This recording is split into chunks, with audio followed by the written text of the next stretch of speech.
할렐루야, 반갑습니다. 아멘. 오늘 말씀은 주제는 박해에 대해 메시지 나누도록 하겠습니다. 박해. 박해받는 것에 있어서 우리가 박해를 벗어날 수 있고 이길 수 있는 방법으로 배우고 확신한 일에 거했을 때, 또 사도 바울이 디모데와 함께 박해 속에서 이겨나갔던 걸 통해서 사도 바울이 디모데에게 조언해 주는 말씀으로, 그리고 또 어떻게 우리가 배우고 확신한 일에 거함을 통하여서 오늘 이 시대의 박해를 이겨나갈 수 있을 것인가 라는 메시지 함께 말씀 나누도록 하겠습니다. 박해, 여러분 박해 봤습니까? 예수 믿는 것 때문에 어려움 당하십니까?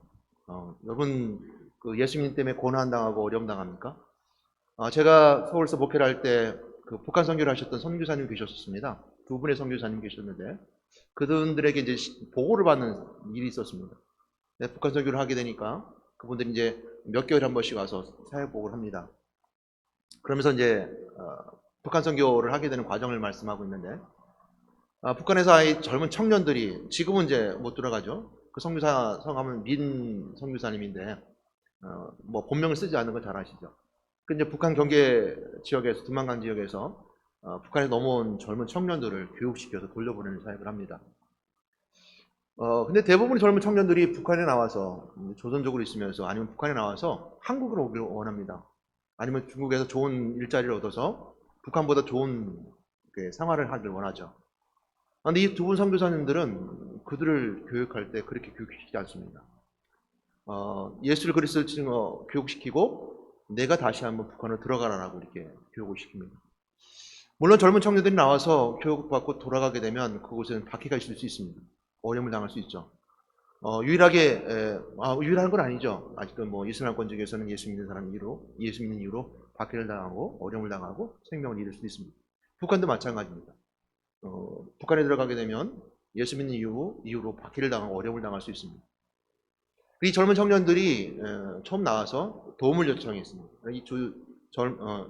선교사님들이 교육을 시키면서 예수 그리스도를 밝히고, 그리고 그들에게 가르쳤던 내용은 뭐였냐면, 너희가 예수를 그리스도로 알았다면, 너가 하나님 마음을 품었다면 사람의 아픔과 고통을 알고 그들을 국리를 여기고 너희 민족을 품어라, 이거였습니다. 저 북한에 있는 너희 동족을 너가 품어야 된다, 이런 얘기였습니다. 그 다시 돌려보냅니다. 근데 돌려보내게 되면 어떤 친구들은 붙잡혀서 수용소를 가기도 하고, 어떤 친구들은 북한에서 어려움을 당하기도 하며, 어떤 친구들은 다시 또 나와서 선교사님들의 교류를 하는 이런 보고를 받은 적이 있었습니다. 그러면서 알 수 있었던 것은 우리가 박해당한다는 것, 박해의 어려움, 그리고 박해를 이길 수 있는, 그들이 다시 한번 어려움 속에 있음에도 불구하고 박해당하는 걸 뻔히 알면서도 다시 북한으로 들어갈 수 있었던 이 젊은 청년들의 마음속에 무엇이 있었던가라는 걸 생각해 보게 됩니다. 우리 학생들, 또 젊은 청년들이 아침 일찍 와서 예배를 드립니다. 우리 학생들 와서 예배를 드리면 정말 힘들게 예배를 드려요. 부모님 따라서 자의반 타의반 거의 강제적으로 와서 예배를 드립니다. 물론 그 중엔 정말 그 마음속에 은혜가 돼서 정말 하나님께 향한 마음으로 온 친구들이 있으라 믿습니다. 그러나 보면 힘들어요. 그럼에도 불구하고 부모님들이 열심히 아이들을 이 3층에 이 학생회실로 집어넣는 이유는 다른 곳에 있지 않다고 생각합니다. 이 아이들이 잘 배워서 정말 믿음의 확신을 가지고 세상의 어려움 속에서도 잘 이겨나가고 하자는 마음, 육신의 삶이 아닌 영적인 삶을 살아가길 원하는 마음으로 힘들고 어려운 가운데서도 아이들을 학생들 이렇게 보내주셔서 예배를 드립니다. 저 또한 그런 마음 품고 예배 드리지는 않습니다. 다 믿음의 자녀처럼 다 예배를 은혜스럽게 예배 드리는 마음 품고 예배 드리고 있습니다. 이처럼 우리가 오늘 이 시대에 살아가면서 박해 당하지 않을 수도 있습니다. 그러나 오늘 시대에는 박해는 다른 이름으로, 다른 모습으로 우리에게 박해가 오고 있다는 것을 우리 시대는 너무 잘 알고 있습니다. 도덕질을 배우면 도둑님이 됩니다. 의술을 배우면 의사가 됩니다.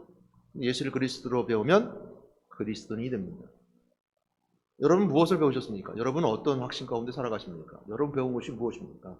그건 여러분들이 그리스도인이라면 예수를 그리스도로 배운 배움의 하나님의 자녀라 믿습니다. 예수를 그리스도로 인지하게 되는 과정, 다시 말하면 알아가는 과정을 한번 생각해 보게 되면, 그리고 알고 깨달아 배운 대로 살아가는 사람, 그리고 배우고 더욱더 확신 가운데 살아갈 수 있는 이 과정을 쭉 돌아보게 되면 우리 마음속에 누군가 말씀을 들려줍니다. 그리고 그 말씀이 내 마음에 착 붙게 되죠. 그걸 영접이라고 해요. 착상된다고 그러기도 하고 또 함께 한다고 그러기도 하고 영접된다고 할 수 있죠. 영접된 자는 그 안에 성령의 도우심에 따라 하나님을 알아갑니다. 이렇게 알아가는 과정이 이제부터 시작입니다. 우리 처음부터 하나님 알 수는 없습니다. 물론 일반적인 은총에 따라서 하늘의 비가 내리고 해가 뜸을 통해서 알 수 있는 일반적인 은총의 메시지 가운데 하나님을 알 수 있겠지만 모두 다 아는 하나님이겠지만 우리를 구원하신 하나님은 우리 안에 성령이 우리 안에서 도와주시 아니면 우리에게 알려주시 아니면 우리의 구원에 이르는 지혜는 얻을 수 없습니다. 그리고 세상 가운데 그 박해 속에서도 고난과 어려움 속에서도 이겨나갈 수 있는 그 배움을 깨달을 수는 없습니다. 이처럼 영접된 자는 그 배운 대로 성령의 인도하심에 따라 우리가 주일날 메시지를 통하여서 또 우리가 훈련받음을 통하여서 또 가르침을 통하여서 책을 읽고 나눔을 통하여서 또 경험을 통하여서 알아가며 우리가 배움 속에서 더 확신 가운데 거하고 하나님의 사람으로서 더욱더 성장하고 성숙해집니다. 그리고 하나님의 직분대로 세워지게 되는 것이 우리의 신앙의 모습이고 또 우리의 단계적인 모습이기도 합니다. 근데 가만히 보게 되면 마귀도 또 마찬가지로 강도와 같아서 우리의 생각과 상관없이 우리 마음밭에 씨앗을 품습니다. 씨앗을 뿌립니다. 마귀도 우리를 가르칩니다. 우리를 훈련시킵니다. 내 생각과 내 동의 없이 내 속에 들어와서 마귀도 자기 씨앗을 품고 자기 씨앗을 퍼뜨려서 우리와 하여금 정말 하나님 앞에 가지 않겠고 하나님처럼 멀리하겠고 또 하나님을 배신하겠고 우리 마음속에 그 씨앗을 뿌리는 것이 또 마귀도 이처럼 우리에게 들어와서 저희를 가르치기도 합니다. 그러므로 우리는 끊임없이 우리가 가르치는 사역, 또 나누는 사역을 함께 해야 됩니다. 그래서 하나님께서 전도의 미련한 방법으로 우리가 사람에게 전하게 하셨고 그것이 우리에게 참된 가치가 되어진 이유가 바로 그것에 있습니다. 자기의 고향, 자기의 동족, 자기의 지역을 품고 돌아가는 이 젊은 청년의 마음속에는 분명히 전도자의 모습으로 복음을 전하는 자의 모습으로 복음의 그 가치를 가지고 어떤 것보다 그 고통과 그 박해보다 그 어려움보다 더 큰 가치를 가지고 그것을 향해 돌아가고 내가 다시 돌아오지 못하리라는 다시 돌아올 수 없으리라는 그런 상황을 맞이함에도 불구하고 다시 돌아갈 수 있는 그 마음속에는 분명하게 그 복음의 가치가 어느 누구보다도 소중하고 크다 믿습니다. 후일의 얘기를 들으면 성교 보고를 들어볼 때 이분들이 울 때가 있답니다.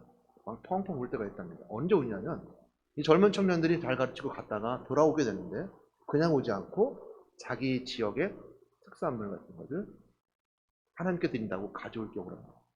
근데 그것은 물질이 아니고 아주 자그마한 거지만 그 강을 건너오는 그 속에 하나님께 드리는 마음을 품고 오는 뭐 감자 몇 개든 고구마 몇 개든 옥수수 몇 개든 자기들이 가질 수 있는 가지고 올 때 이 두 선교사님은 눈물을 펑펑 흘렸다고 합니다. 무엇을 배웠느냐에 따라서 그 결과는 달라집니다. 인풋과 아웃은 분명합니다. 들어가는 것에 따라서 아웃은 그렇게 나오게 되어 있습니다. 그러면 우리가 필요한 것은 우리가 참 배우는 시간입니다. 교회를 오래 다녔습니다. 교회를 다녔음에도 불구하고 배움이 잘못되었구나 아니면 이단의 배움이 속에 들어오거나 또 사단이 뿌려준 씨앗의 가치를 내 속에 내 마음속에 내 생각도 들어오게 되면 교회는 오래 다녔지만 말씀이 이해가 안 됩니다. 말씀을 잘못 해석합니다. 말씀을 자의적으로 해석합니다. 목사님 말씀과 반대대로 해석합니다. 오늘 이 교회 안에서도 마찬가지로 저는 교회는 오래 다녔지만 잘못 배우고 잘못 가르침 속에 있고 잘못된 경험 속에 있는 분들에게 필요한 것은 훈련입니다. 교육입니다. 바르게 가르치고 바르게 훈련받는 것입니다. 물론 처음 예수를 그리스도로 영접하고 훈련받는 사람들에게 있어서는 어려울 수 있습니다. 교회를 오래 다니는 사람들은 눈치껏 배움의 길에 들어올 수 있지만 처음 예수를 믿고 처음 교회에 오게 되고 교회가 어떤 것인지도 모르고 그냥 예수 믿는 하나이기 때문에 교회 와서 뭔가 내가 삶을 살아가고 뭔가 이 신앙생활을 이겨나가려 하는데 좀 안 될 수도 있습니다. 그럴 때 필요한 것도 마찬가지로 새신자형처럼 훈련입니다. 교육 받아야 되는 겁니다. 훈련 받아야 되는 겁니다. 오늘 이 본문 말씀을 다시 한번 돌아보게 되면 오늘 디모데 후서에서 보는 메시지는 경건의 메시지를 함께 주고 있습니다. 오늘 이 말씀을 다시 한번 돌아보게 되면 이렇게 말씀해주고 있습니다. 12절 말씀, 무릇 그리스도 예수 안에서 경건하게 살고자 하는 자는 박해를 받으리라. 경건하게 살고자 하는 자는 박해를 받는다는 것입니다. 다시 말하면 박해받는 사람들에게 주어지는 은혜는 뭐냐면 경건의 삶이라는 것이죠. 이 경건의 삶이라는 것은 훈련받은 대로 살아가는 사람들을 우리가 경건의 삶이라 합니다. 저는 여러분들 모두 다 경건하다고 믿습니다. 경건한 하나님의 자녀임을 믿습니다. 안 경건하신 분은 없으시죠. 다 경건하시라 믿습니다. 이 경건이라는 말의 뜻은 경외하다라는 뜻입니다.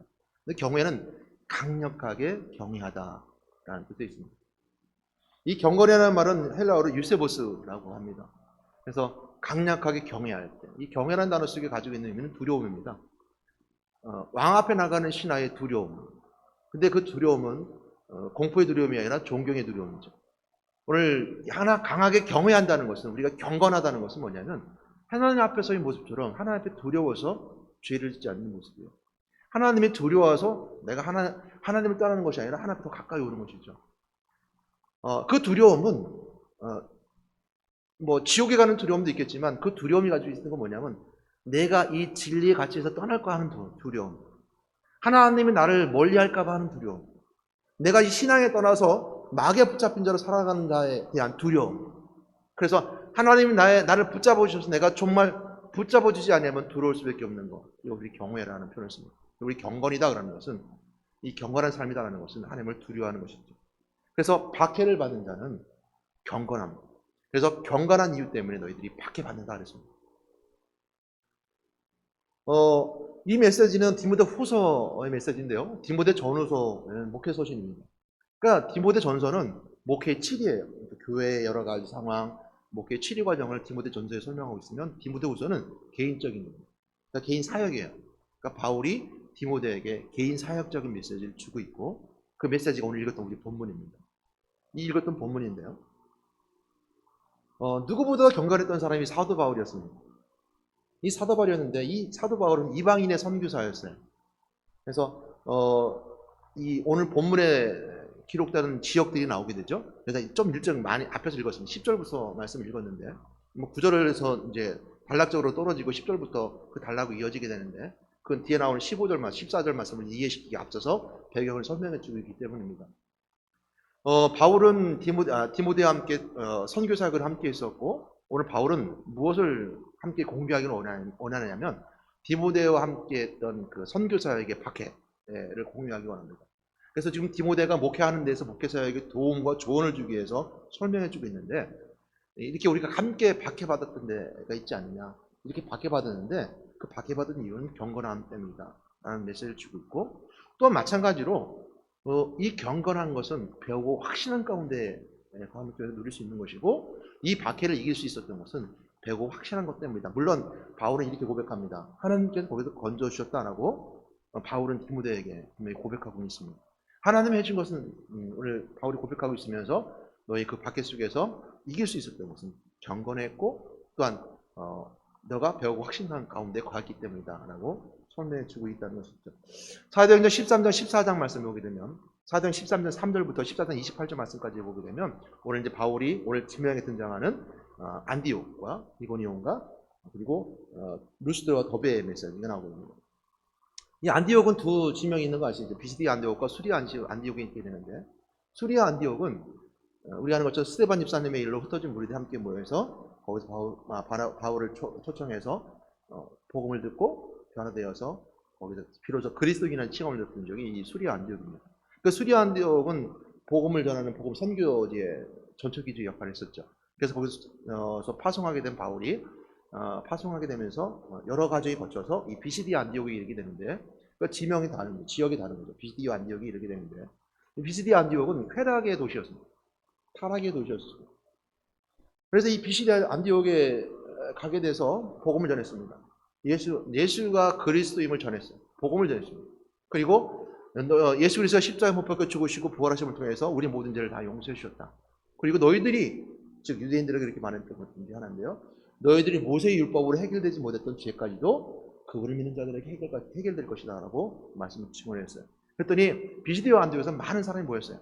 13장에 보게 되면 많은 사람이 모였는데 그 뒤에 부분이 나오게 되면 비시디 안디옥에서 유대인들이 기부인들을 충동시키고 선동해서 손가락질하고 그리고 비시디 안디옥에서 이 바울을 디모데와 함께 쫓아냅니다.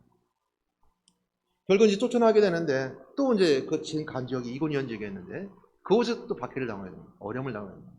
그리고 루스드와 더베에 이르게 되는데 이 비시디 안디옥에 있었던 이 선독했던 사람들이 유대인들이 그들에게 가서 또 루스드와 더베에 가서 또 마찬가지로 그들을 선동하고 그들을 박해합니다. 쫓아가서까지 박해합니다.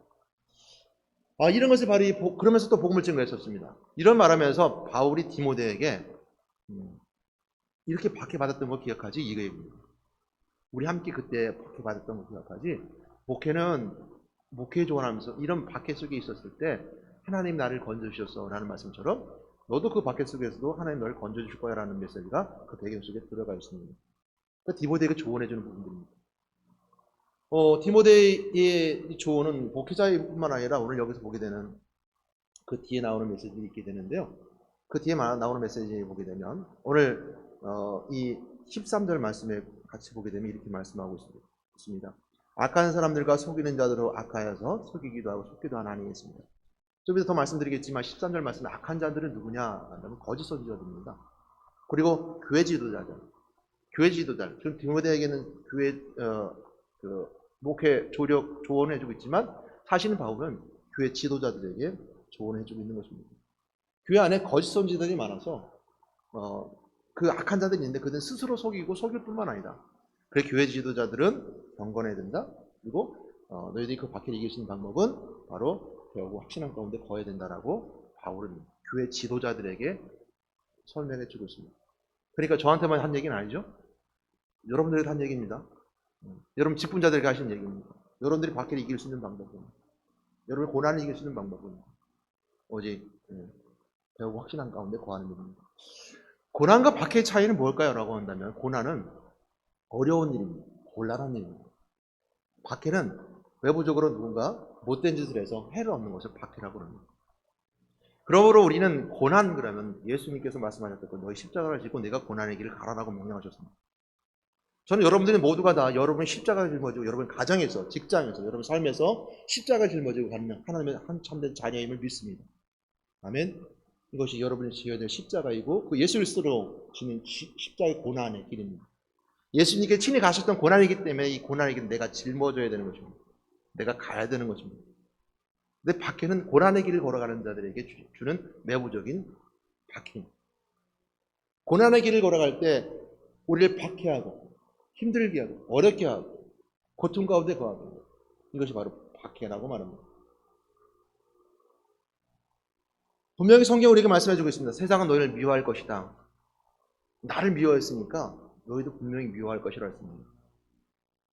우리는 이 박해를 감당해야 됩니다. 우리 한번 생각해 볼 수 있습니다. 왜 이렇게 어려운 길을 가려고 하는가? 요즘 편한 길을 가려면 얼마나 좋을까? 박해받지 않고 편한 길을 가면 얼마나 좋겠습니까? 우리 학생들이, 청년들이 아침 일찍 일부 예배 와서 예배 드릴 때 그냥 집에서 편하게 있다가 2부 예배 드리면 얼마나 좋을까요? 이 어려운 길, 힘들게 아침부터 와서 예배를 드려야 될까? 나름대로 박해라고 생각할 수 있으면 박해일 텐데, 박해라고 할 수 있겠죠? 어느 고난의 길일 수도 있겠죠. 박해는 아니고 어려운 일일 수도 있습니다.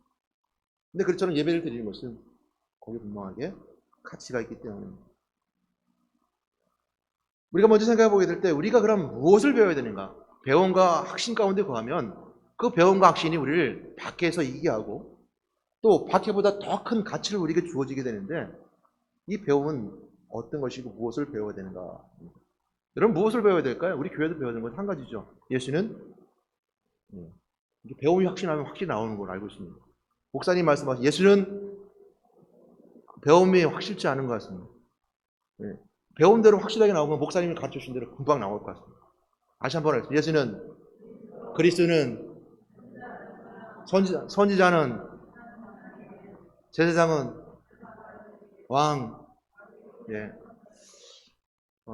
배운 대로, 인풋한 대로 아웃풋이 나옵니다. 배운 만큼 나옵니다. 배우지 않았으면 아웃풋이 안 나옵니다. 물론 중간에 걸릴 수 있어요. 교만해서. 또 세상의 지식을 쌓여줘서. 또 악한 마귀 뿌린 씨앗 때문에 걸릴 수 있습니다. 진리는 변함이 없습니다. 변함없는 것이 진리이기도 하고요. 우리가 이처럼 끊임없이 예수가 그리스도임을 배워야 합니다. 두 번째는 오늘 이 말씀처럼 경건한 삶입니다. 왜? 오늘 경건하게 삶을 살아가려 했습니까? 경건한 삶은 어떤 삶입니까? 오늘 이 경건이 가지는 의미처럼 하나님을 경외하고 두려워하는 삶입니다. 하나님 앞에 더 가까이 가는 삶입니다. 우리는 무엇을 봐야 될까요? 복음의 진리를 배워야 합니다. 오늘 이 본문 말씀에 보게 되면 이렇게 말씀을 드리고 있습니다. 14절 말씀에 그러나 너는 배우고 확신한 일에 가라. 너는 내가 누구에서 배운 것을 알며 했습니다. 이 디모데를 알려준 사람이 누굴까요? 디모데를 알려준 사람은 우리 어머니라고 외조모라고도 하고요. 가족에서 배우는 가족의 교육이기도 합니다. 근데 우리가 여기 말씀을 통해서 알 수 있는 것은 가르치는 자가 누구인가가 우리에게 배워야 될, 또는 알아야 될 메시지이기도 합니다. 누구한테 배웠는가? 마귀도 가르칩니다. 오늘 보게 되면 악한 사람은 거짓 교사들을 표현합니다. 악한 사람들, 속이고 속이는 자, 그들은 속임 때에 또 속임 속에 들어가는 자들, 악한 자들, 거짓 선지자들입니다. 경건한 사람들이라는 것은 교회의 지도자들을 말합니다.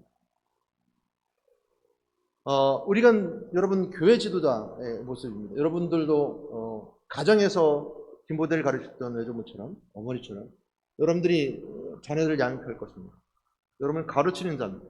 배운 만큼 아웃풋 나와서 가르치는 자입니다. 내가 무엇을 가르치는 건 분명히 압니다. 예수가 그리스도를 알고 가르치는 걸 분명히 압니다. 인생의 해답 되시고 내 모든 질병을 치유할 뿐만 아니라 내 삶을 변화시키는 그 예수 그리스도, 왕 대신 그리스도의 권세로 내 아픔과 고통까지도 내 귀신의 문제까지도 떠나버리게 만들고 승리케 하는 우리는 분명히 압니다. 아는 자들에게 있어서 아웃풋은 가르치는 것. 가르칠 때 중요한 것은 성령이 있는 것. 여러분 모두가 여러분들이 예수를 그리스도 고백한 자들은 다 가르치는 하나님의 사역자라 믿습니다. 가정에서, 직장에서, 삶에서 바울이 디모데에게 너가 나와 함께 경험했던 걸 보지 않았느냐? 박해 속에 있었던 걸 기억하지 않느냐는 것처럼 여러분 경험 속에서 여러분 친구들 가운데 여러분의 주변에 있는 자들과 여러분 가르치는 자가 되었을 때 가장 중요한 건 먼저 성령이 인도하는 것입니다. 성령이 도와주지 않고서는, 성령이 여러분들 가운데 함께하지 않고서는 여러분들의 가르침은 허무할 수 있고 잘못될 수 있고 엉뚱한 것이 될 수 있습니다. 저는 여러분 사랑합니다. 아멘.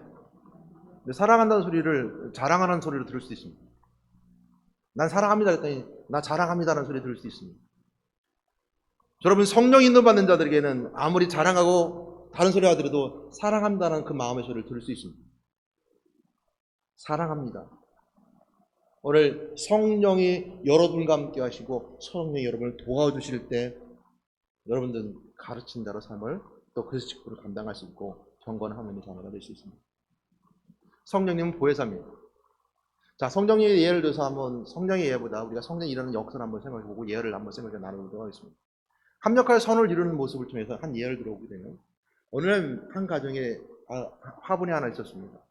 근데 꽃이 피지 않고 시들시들 합니다. 몇 년 동안 시들시들 하니까 아빠가 아침에 가면서 보니까 시들시들 하니까 내 저녁 때 와서 이 꽃에 내가 영양분을 좀 줘야 되겠다. 영양제를 줘야겠다고 나갔습니다. 엄마가 보니까 이 꽃이 시들시들해요. 엄마가 보니까 이 꽃이 사랑을 못 받는가 보다. 그래서 꽃을 보고 그래서 내가 사랑한다 말을 해줘야 되겠다. 근데 아들이 가서 보니까 이 꽃이 시들시들 하거든요. 이 시들시들한 거 보니까 이 꽃이 왜 꽃 시들시들할까? 물을 좀 안 줘서 그럴까? 그래서 물을 내가 제때 줘야지. 제때 화분에 물을 줬습니다.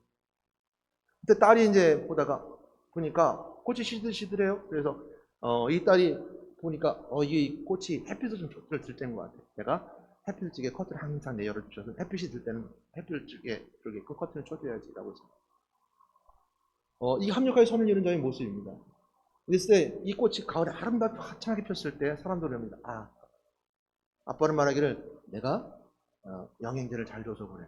엄마가 말하기를 그래 내가 사랑한다 말을 해서 뭐해. 그러니까 아들이 말하기를 그래요. 내가 물을 너무 잘 줘서 제때 잘 줘서 꽃이 잘 핀 거야. 딸이 말하기를 그래 내가 햇빛을 향해서 내가 항상 커튼을 열어줘서 꽃이 잘 핀 거야 라고 말합니다.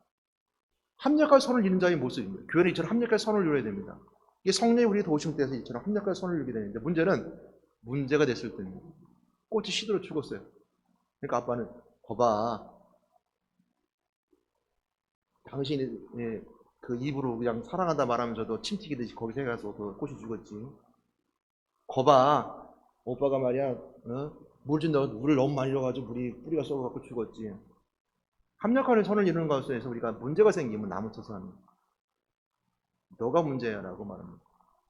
오늘 성령은 우리에게 도와주시는 도움의 역할을 합니다. 그럴 때 우리는 합력할 선을 이룰 때 가장 중요한 것은 우리가 성령의 인도함 받고 성령이 함께할 때 우리가 그렇게 가능하다는 걸 생각해 봅니다. 성령은 보혜사로서 우리가 다른 말을 말하면 도와주시는 분입니다. 요즘 교육의 용어 중에 퍼슬리테이터라는 용어가 있습니다. 이 퍼슬리테이터라는 용어는 조력자라는 뜻입니다. 조력자. EBS 한 그 강의 중에서 나온 연구 결과인데요. 아신 분들 있을 겁니다. 양쪽에 천장에서 줄을 쭉 내렸는데 서로가 잘 안 닿습니다. 닿게 되는데 그 앞에 실험자 앞에다가 망치를 갖다 놓고 이 줄을 양쪽으로 내려놓고 이 줄을 망치로 엮으십시오. 그러니까 이 고민자는 고민했었습니다. 이쪽에서 잡아당기면 이쪽에 손이 안 닿고 이쪽에 손에다 잡아당기면 이쪽에 손이 안 닿고 그러니까 두 망치를 연결할 수 없을 때 연구원이 이렇게 지나가면서 오른쪽에 있는 줄을 탁 흔들고 지나갔습니다. 그러니까 줄이 왔다 갔다 하니까 이 실험자가 가만히 있다가 그럼 되겠구나 생각해서 이쪽을 양쪽을 이렇게 흔들고 이쪽 흔들어서 서로 양쪽에 붙잡아서 망치를 연결하게 됩니다. 그러면서 생각해 난 정말 창의적인 사람이야. 그랬을 때 그 연구자가 와서 묻습니다. 실습자에게 묻기를 제가 아까 와서 이렇게 줄을 흔들었을 때 혹시 그때 그것은 생각한 것에 큰 영향이 있지 않았을까요? 라고 물었어요. 그랬더니 이 실험자는 아니요, 저는 생각 아직 못했습니다. 이거는 충분히 제가 이제 창의적으로 생각하는 겁니다. 라고 말했습니다. 성령이 여러분 가운데 도와주시고 목사님이 메시지를 주고 있음에도 불구하고 본인이 있다고 생각하고 말습니다. 성령은 조력자입니다. 여러분들이 알지 못하는 곳에서 여러분 생각하지 못하는 곳에서 성령은 여러분을 도와주고 계십니다. 여러분 스스로 교만하면 안 됩니다. 내가 다 한 것처럼 생각하면 안 됩니다. 옆에서 도와주시는 분이 있습니다. 목사님 말씀을 통해 도와주시고 계시고 옆에 도와주는 권사님, 권면하시는 권사님들 계시고 옆에서 도와주는 집사님들 계시고 중에서 합력의 선을 이루어 하나같이 이루어지는 겁니다. 성령은 여러분들 도와주고 계십니다. 이것이 보혜사, 조력자, 도와주시는 분, 성령은 여러분을 도와주고 계십니다. 이처럼 우리 가르치는 방법은 성령이 우리 도와줄 때 가르치게 됩니다. 삶을 통해서 가르칠 뿐만 아니라 배움을 통해서 가르칠 뿐만 아니라 여러분 가르치는 성령의 역사심 속에 가르침이 있게 되는데 목회자는 가르칠 때 교육의 목적이 있습니다. 저는 여러분들이 설교를 하고 말씀을 가르치고 아이들이 훈련을 학생부, 청년부 메시지를 하고 구역 공부를 할 때에도 항상 그 마음 변치였습니다. 근데 이 메시지를 통해서 이 사람들을 어렵게 만들고 잘못된 길을 가게 만들고 사단에게 빠지게 하려고 하는 마음과 한 적이 없습니다. 누구든지 이 말씀을 듣고 정말 하나님 가까이 했으면 좋겠다. 하나님의 사역자로 세웠으면 좋겠다. 이런 마음으로 메시지를 합니다. 그건 저뿐만 아니라 모든 목사님이 다 그렇게 말씀을 증거하고 있을 겁니다. 저는 교육에는 목적이 있습니다. 그러기 위해서는 우리가 성도들이 좀 불편할 수 있습니다. 사역자는 가르치는 자는 상대방을 하여금 배움을 하는 사람에게 불편하게 할 수 있습니다. 하십시오, 하지 마십시오 라고 말할 수 있습니다. 하면 안 됩니다 라고 말할 수 있습니다.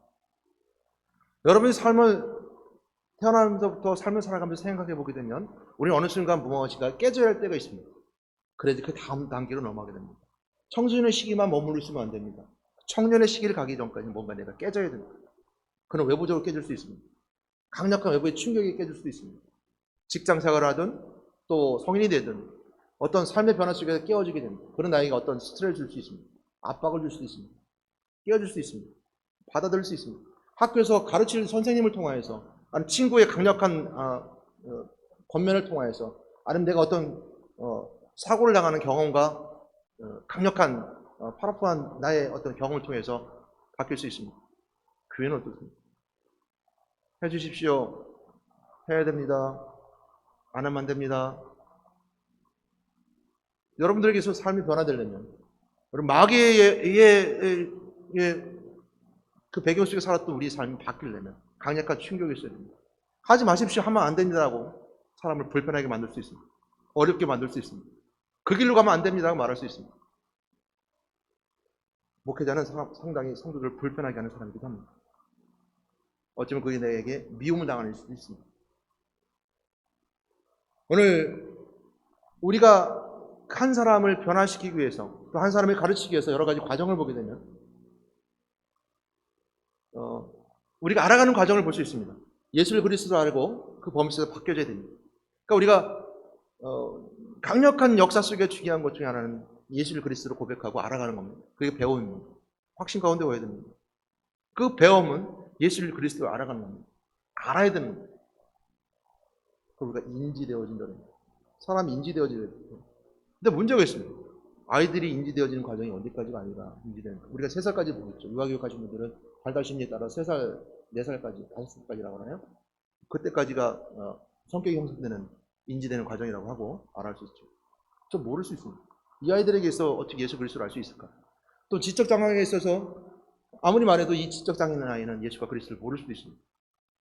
또 나이가 들어서 치매가 걸려서 젊었을 때 모르는데 치매가 들려서 이분들에게 예수를 그리스도라고 했는데 치매 때문에 이 사람들이 알지 못합니다. 이들에게서 정말 예수 그리스도를 고백하고 예수를 고백한 자로 삶을, 교회 공동체의 삶을 살아갈 수 있을까라는 우리가 생각을 던져본다면 글쎄요라고 말할 수 있습니다. 그런데 우리는 최선을 다하면 되는 것이 우리의 사역이기도 합니다. 아이들에게 끊임없이 예수 그리스도를 증거해줘야 되고 듣든 안 듣든 증거해줘야 되는 것이고, 잡혀 있는 지적장애 있는 친구들에게는 그림을 보여줘가면서 그들의 눈높이로 그리스도를 설명해줘야 되는 것이고, 치매 걸린 분들에게는 끊임없이 그 옛날 것을 기억하면서 정신이 있을 때 끊임없이 예수를 그리스도 고백하는 만남을 통해서 하나님 사역을 끊임없이 이뤄가는 것이 우리의 가르침 속에 있습니다. 우리 인지의 범위입니다. 인지 범위. 우리가 알아가는 과정 속에 끊임없이 거기에도 우리가 호소하는 것이 바로 가르침입니다. 두 번째 우리가 쓰는 건 훈련입니다. 훈련받는 것은 끊임없이 훈련받는 겁니다. 제가 아시는 강릉에 계신 장로님이 인사도 굉장히 유명한 골드프 그 가게 주인이십니다. 자기 갤러리도 가지고 계시고, 이분이 이런 간증을 하는 걸 들었습니다. 자기 강릉에도 사기막이 있습니다. 거기도 도자기 공장이 있습니다. 도자기 마을이 있습니다. 옛날에 그 도자기가 있어서요. 강릉에 자기 아버님이 굉장히 유명한 골드품 백자를 취급하는 아버님이었답니다. 골드품이라는 분이었는데, 자기를 어렸을 때부터 이 골드품을 백자를 갖다 놓고 이렇게 닦으라고 시키더랍니다. 아침저녁으로 닦았습니다. 백자를 이렇게 닦았습니다. 그러니까 나중에는 닦기가 싫더랍니다. 근데 닦으니까 아침저녁으로 닦았답니다. 근데 어느 날 서울서 대학생들이 왔는데 이 대학생들에게는 이 아버님이 그렇게 상냥한 미소로 백자의 그 자세한 디테일한 것까지 설명을 해주랍니다. 백자는 이게 백자고, 백자는 이런 아름다움이 있고, 백자 속에 이렇게 분명하고 이렇게 구별되어야 되고, 정말 이런 설명을 잘해주랍니다. 그리고 며칠 설명해주고 돌려보내고, 아들이 아버지한테 말했습니다. 이 장로님이 어렸을 때 아버지한테 말했습니다. 아버지, 왜 나한테 이렇게 자세히 설명해주지 않고 저 처음 본 사람들에게, 저 젊은 대학생들에게만 알려주십니까? 라고 말하니까 이렇게 아버지가 얘기했습니다. 저 대학생들은 집으로 돌아가면 내가 설명해준 걸 다 잊어버릴 것이다. 그럼 너는 평생 잊지 못할 것이다. 백자를 냄새를 맡고도 백자를 알 수 있고, 빛깔을 보고 내가 백자를 알 수 있고, 이것이 훈련입니다. 저도 마치 청소고 여기 있습니다. 교회를 쓸고 닦고 하는 제 청소고 여기 있습니다. 그 청소가 어찌 보면 나에게 훈련이기도 합니다. 닦지 않고 청소하지 않으면 백자의 아름다움을 알 수 없습니다. 아무리 설명하고 예수 믿는 것이 이렇고 교회가 이렇게 아름다운 모습이 아무리 설명해도 이것이 행복한 것이라고 해도 집에 돌아가면 다 잃어버립니다. 그러나 오늘 쓸고 닦았던, 아니 닦았던 이 젊은 어린 이 장로님은 평생 그걸 잊지 않아요. 그래서 지금도 설명하지 않고 눈을 보면서 저를 구별할 수 있고, 냄새를 맡으면 구별할 수 있고, 이것이 훈련의 모습입니다. 훈련을 끊임없이 반복하는 겁니다. 그러므로 배우면 또 다른 배움을 낳게 됩니다. 또 다른 배움을 낳게 됩니다. 여러분 배워야 됩니다. 배우지 아니하면 우리 확신 가운데 걸 수 없습니다. 배운 자에게서는 이처럼 확신처럼 끊임없이 반복되는 확신과 반복되는 훈련과 그 확신이 우리를 이겨나가게 합니다. 그런 것이 성경에 나와 있는 이스라엘 백성들입니다. 이스라엘 백성들에게 굉장히 중요한 중 하나는 이스라엘 백성들 바벨론 포로기 때문입니다.